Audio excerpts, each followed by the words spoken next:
살 날이 얼마 남지 않은 늙은이들이 노욕의 정치에 나서고 노인들이 선거 투표에 지나친 관심을 갖는 이유가 대체 뭘까? 살 날이 얼마 남지 않은 노인들이 현실 정치와 투표에 지대한 관심을 갖는 이유는 단순히 자신에게 직접적인 영향을 줄 시간이 적기 때문이 아니라 삶의 누적된 경험과 감정, 그리고 남은 시간의 무게 때문입니다. 아래는 그 주요한 심리적, 사회적, 존재론적 이유입니다. 1. 지금까지 살아온 삶에 대한 심판의 의미.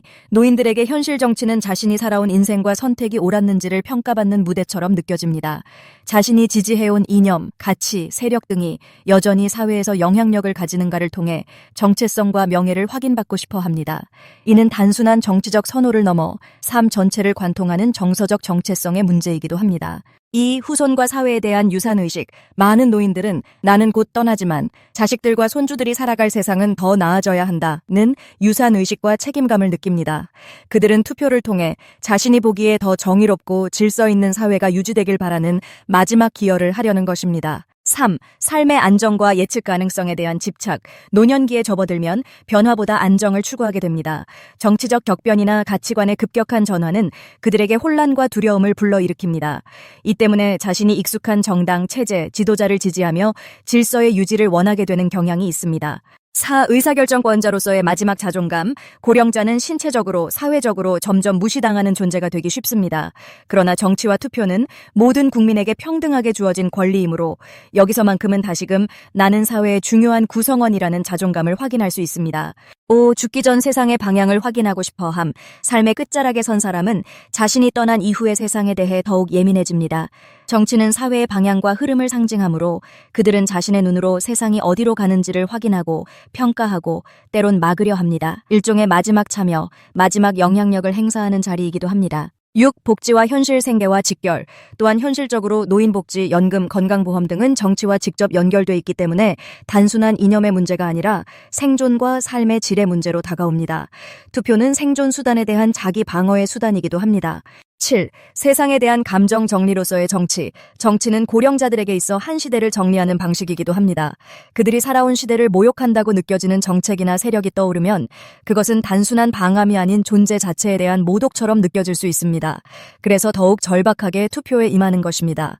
윤석열과 이재명에게 투표하고 지도자로 선출한 게 누구인가? 당신도 공범인가? 프랑스 정치 사상가 알렉시 드 토크빌이 남긴 경구 중 하나인 국민은 그들 수준에 맞는 정부를 가진다는 말은 늘 우리에게 불편한 질문을 던진다. 정치가들만을 탓하기 전에 결국 그들을 선출한 사람이 누구였느냐라는 근본적 책임을 상기시키기 때문이다. 최근 대한민국의 정치 상황을 보면 대통령으로 뽑힌 윤석열에게 실망하고 야당 지도자인 이재명에게도 마음을 접은 국민들이 늘어나고 있다. 그러나 애초에 윤석열과 이재명에게 투표하고 지도자로 만든 게 과연 누구인가라는 물음으로 돌아가면 그 답은 곧장 우리 자신을 한 번 속으면 피해자지만 두 번 속으면 바보고 세 번 속으면 공범이라는 말이 요즘 SNS나 언론에 재등장하는 것도 같은 맥락이다. 선거 기간이 되면 정치인들은 숱한 공약과 비전을 내세워 표를 호소하지만 정작 당선 후에는 실망감을 안기는 일이 반복된다. 그럼에도 국민들은 특정 이념이나 정당에 대한 맹목적 지지로 혹은 차악을 선택한다는 소극적인 태도로 투표장에 다시 들어선다. 그 결과가 바로 진영 논리에 갇힌 갈등 정치와 부정부패 그리고 권력 다툼에 시달리는 우리 모습이 아닌가. 이런 악순환이 거듭될수록 우리는 과연 공범이 아닌가 라는 물음이 더욱 뼈아프게 한국 정치의 전형적인 문제 중 하나는 선거가 다가오면 양극단으로 분열된 진영 논리가 강화된다는 점이다. 정책이나 비전보다는 우리 진영 후보가 당선되어야 한다는 일종의 집단 심리가 커진다. 윤석열이든 이재명이든 완벽하지 않은 후보라는 사실을 알면서도 저쪽 후보보다는 덜 나쁘다는 이유로 표를 주는 차악의 선택이 반복된다. 이런 투표 결과가 낳는 후폭풍은 선거 이후에 더욱 뚜렷이 드러난다. 승자는 자신의 독주를 정당화하며 강경 일변도의 행보로 치닫고 패자는 국민이 속았다며 불복과 저항의 태도를 강화한다. 국민 다수가 실질적으로 체감하는 정책 개선은 지지부진하고 정치인들은 서로에게 책임을 떠넘기는데 급급해진다. 그러면서도 정작 이 구도를 만든 것은 누구인가? 라는 본질적 질문은 뒷전으로 최근 언론 환경이 급변하면서 유튜브나 SNS 같은 뉴미디어 채널의 영향력이 엄청나게 커졌다. 누구나 개인 미디어를 통해 정치적 의견을 발신할 수 있게 되었고 특정 정치 성향만을 골라서 소비하는 필터 버블 현상이 더욱 심화되고 있다. 자기 생각과 일치하는 하는 콘텐츠만 접하면 반대편의 의견이나 사실관계는 무시하거나 배제하기 쉽다. 결과적으로 건설적인 토론보다는 편가르기, 흑백 논리가 강화되는 쪽으로 흐른다. 정치인들도 자극적인 발언을 내세워 지지층을 결집시키려 하다 보니 사회적으로 중요한 현안이 공론화되기보다는 서로를 공격하고 비방하는 데 집중한다. 이런 상황에서 유권자들은 저 사람은 그래도 우리 편이니까 라고 스스로를 위안하며 문제를 덮고 넘어가기 십상이다. 결국 정치적 책임의 일부는 왜곡된 정보를 맹신하고 비판 없이 받아들인 공범인 우리에게 많은 시민이 정치는 어차피 썩었다고 체념하면서 적극적인 참여를 포기하곤 한다. 투표장에 가서도 익숙한 정당이나 후보에 별 고민 없이 표를 던지거나 혹은 아예 투표 자체를 포기한다. 이럴 때 정치권은 시간이 지나면 국민은 어차피 이 일에 관심을 잃을 것이라는 계산을 하면서 새로운 변화나 개혁에 나설 동력을 얻지 못. 여야 정치인들의 반복되는 부정부패와 사법 리스크 이슈가 불거져도 몇 주만 지나면 대중의 관심은 다른 곳으로 옮겨간다. 그 사이 정치인들은 언론 플레이나 이미지 개선 이벤트로 사태를 무마하거나 책임을 유야무야하며 넘어간다. 그리고 다음 선거 때가 되면 또다시 포장된 공약과 레토릭을 동원해 표심을 자극한다. 이는 결국 이런 인물을 지도자로 만든 게 누구인가? 라는 질문에서 자유롭지 못한 우리가 구조적 방치와 무관심으로